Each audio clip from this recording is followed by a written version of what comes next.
A lot of people have this theory that artists in the visual art field and performing arts and all that stuff are trying to achieve this ideal. Like, you start out in comedy and you have taste, right? You have this idea of what the best is. Like, you see Carlin and Pryor and everything, and you're like, they were somehow like way up on the top of this mountain, and I can achieve this thing.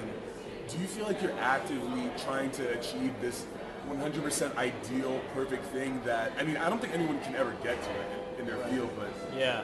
Do you feel like you're consciously trying to achieve this thing?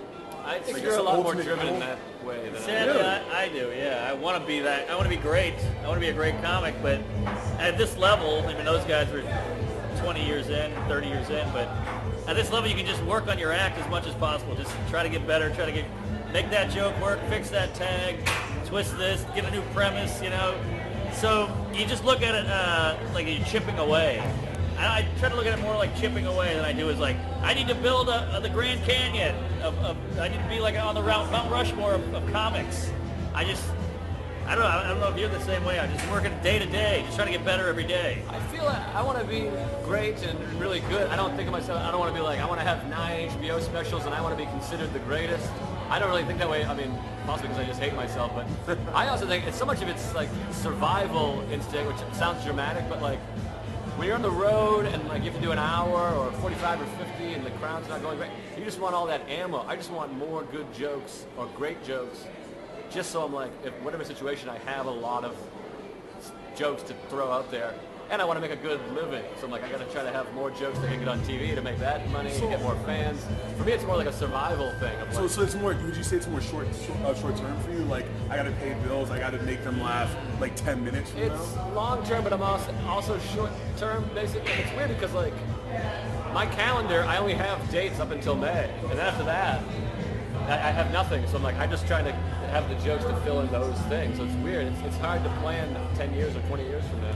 That is something that changes though, right? Like it's only going to get more, you're only going to get more and more dates like packed into the future as you progress in your career. Hopefully, right? that's the thing we both have too, that fear of like, boy, if I don't keep working and get better, they'll just stop booking me and then I'll have no job. I'll be jobless at home. Don't you guys feel like you've passed that? How do You can never get past that. Really? I mean, I guess if you're like a legend, like a Louis C.K. could do it, but if you're not writing new stuff, you fade out. And there's so many new comics coming and starting. So yes. It feels like they're coming after passing you, yeah. It feels like to me such a volatile career, just an art form, because it's not like painting or animation where you just have this thing that's there and people are like, this is great, and yeah. It seems like you just have you're constantly in a treadmill or something. Exactly. It's living and breathing. Like Mick Jagger can play Satisfaction until he dies.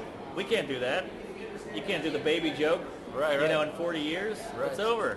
So when did that start? The idea that you can't recycle your jokes. I mean, because that used to be a thing, right? Like old comics used to be able to do that. Right? Yeah. Just like the same old fucking thing. Like, oh. Well, now there's the internet. Now there's so much content you can put out so easily. That's it. I think it was the internet. The idea that you need to have like the newest shit all the time. Yeah, because they go, we heard that on YouTube, and now we're seeing you live. What else you got? It's interesting now because I think the money now goes back to live, which is yes. like the old days. Yes. I think for a period, you made money by releasing an HBO special, I think, and then you'd be like, they're like, here's your money, and then you do a concert or whatever, some sort of thing. You make a concert film, but you can still tour with it. Right. You know, and now it's just out there, the album. They see live, and they see the same act twice. They're like, well, we're done seeing that, I guess. So now, like, getting a Comedy Central hour or a half an hour just isn't even as big as having a podcast that draws people, right? Yes, the podcast is fresh every week.